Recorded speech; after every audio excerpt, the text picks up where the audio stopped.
You're now listening to the Shipper's Toolbox, presented by Refund Retriever. Hey guys, Brian from Refund Retriever here. So we're going to do another podcast on the 2020 UPS rate increase.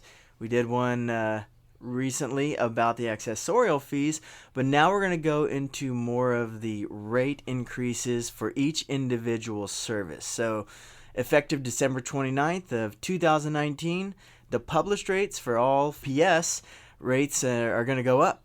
So basically, UPS, ground, air, and international, they're going to increase on average 4.9%. And you'll see in a minute that's going to be a little bit different for services, but there's a few other changes that are going to become effective. So the biggest one I think that's going to affect people is the weight threshold for applying additional handling surcharge. It's going to be lowered from what's currently at about 70 pounds to 50 pounds of the actual weight, not the dim weight. And this is for air and ground services. So packages that are 50 pounds or greater are going to have that additional charge for additional handling. In addition, the list of zip codes for the DAS, delivery area surcharges, and extended area surcharges is also going to change. There's an updated zip file you can get on ups.com. And there's some new fees here, like we talked about before, like the entry type 86, and some other ones that are going to be increased, some new ones, and some that are kind of gone.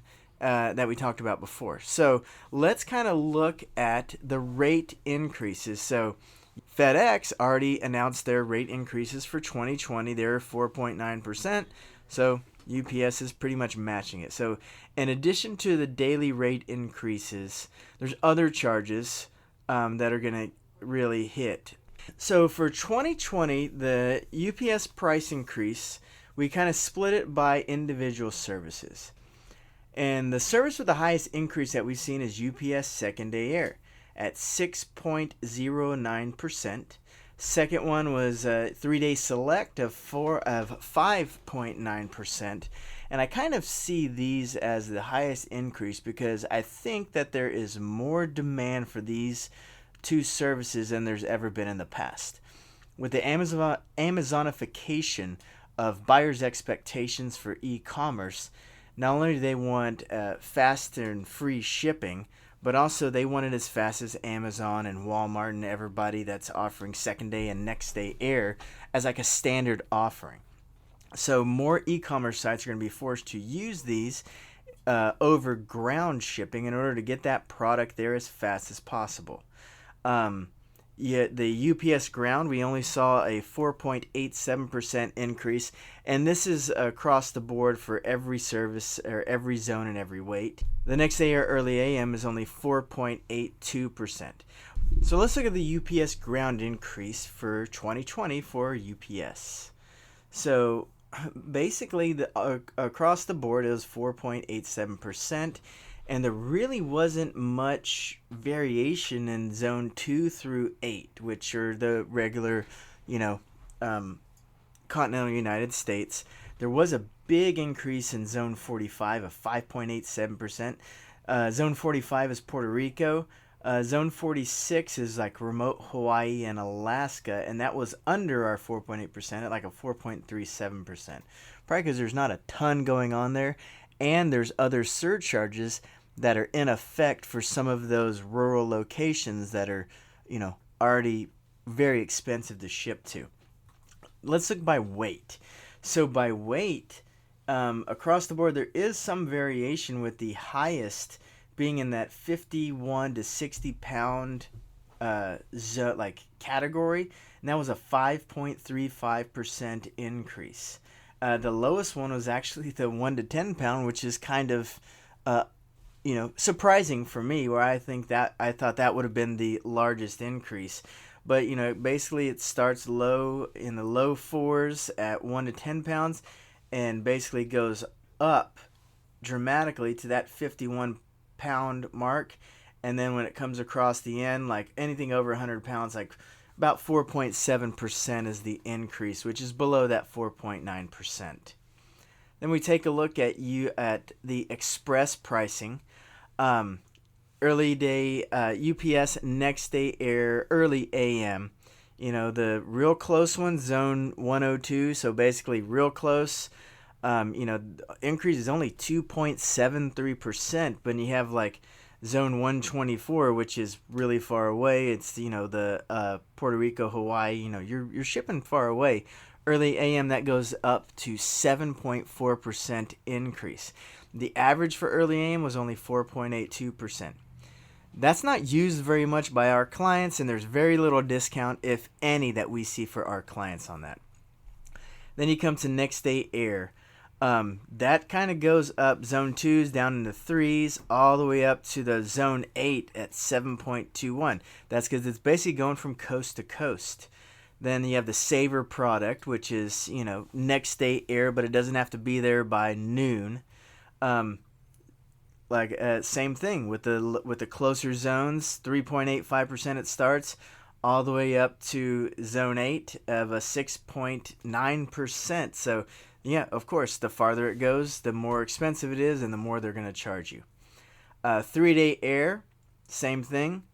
Lower zones, 3.9%. All the way when it gets to zone 5, then it bumps up to 6.9, all the way to a 7.8 for zone 8. So, going farther across the country, it's going to repeat for second day air.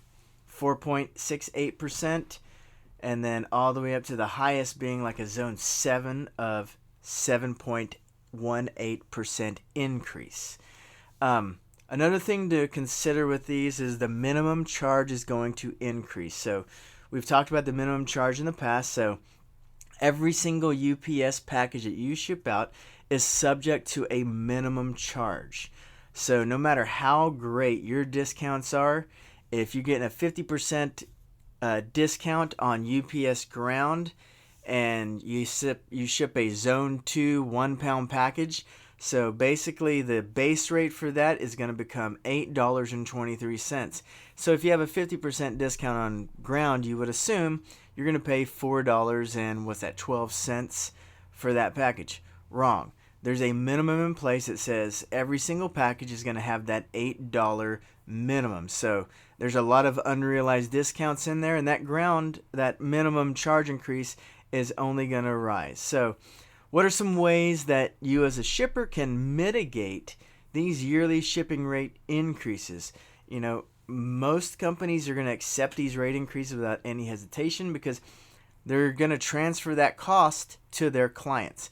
But say somebody gives free shipping out, they're going to pad whatever the cost is into the cost of that product.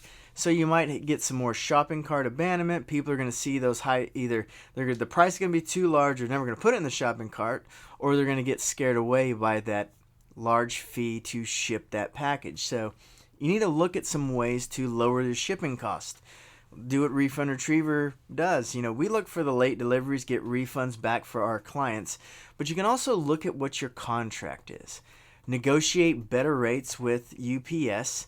Look at that minimum charge. Try to get a better minimum charge. They'll give a certain dollar amount off, or they'll give percentage off. I like the percentages, so whenever that thing moves up and down, it's not set. So your discount will move according to what their threshold is. So contract negotiation, and also we have some people that basically lock their rates in place for future years. So 2020, they could be using the 2019 rates. The only thing you got to worry about is making sure that every single package is applied with that first base rate. You need somebody looking at those invoices, not just paying them randomly and assuming that everything's going to be okay. You need somebody going through and just spot check some. If you don't have somebody in place, make sure that rate is correct. Have the 2019 service guide with all the rates listed out. Find the service, get your zone, get your weight, and just go randomly spot check what that base discount is. If you have any questions about your rates or Refund Retriever, give us a call, 800-441-8085. Check out our blog. It has a bunch of cool charts that we put on for you so you can see where the money is actually being applied to, where these rates are going up more than somebody else. And get some analytics into your overall business processes so you can see how many of my second day air packages go to a zone 207. And that way next year, okay, how much is my UPS second-day air going to raise if the majority of what I ship is going to zone 7? Instead of that 4.9% average, it's going to be 7.8%. So give us a call or check out our website, www.refundretriever.com. We're happy to help you out. Give us a call anytime. Thanks a lot. Have a great day, guys. Thank you for joining us on the Shipper's Toolbox. If you have any questions, visit our website, refundretriever.com. Feel free to reach out to us, 800-441-8085, for anything related to your FedEx or UPS invoices. Have a great day.